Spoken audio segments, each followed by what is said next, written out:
কই যে গেল পোলাটা?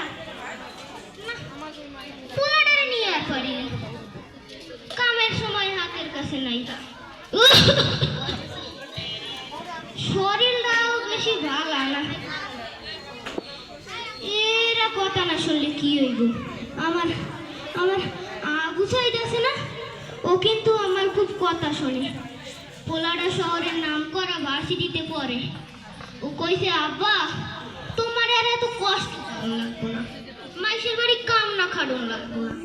আমারও বিশ্বাস আছে পোলাটাকে আর দেখতে হইবে না।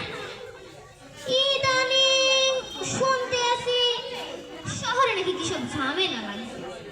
মুই আবার মুখ্য সূক্ষ্ম মানুষ তো, ও বুঝি না। তাই শুনলাম কি ছাত্র আর পুলিশ গোলাগুলি। সকাল দিয়ে কয়বার আবু সাইদে ফোন দিছি, ফোনটাও ধরলো না পোলাটাই। মনটা বেশি ভালো না, বাপের মন তো।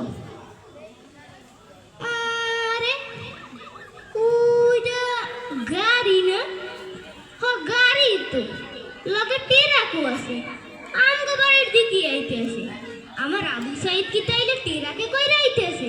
হ, ছোটবেলায় মাস্টার মশাইর দ্বারা শুনছি লেহা পড়া করে যে গাড়ি ঘোড়ায় চড়ে সে। আমার আবু সাইদ তাইলে টেরাকে কইরাই আইতেছে।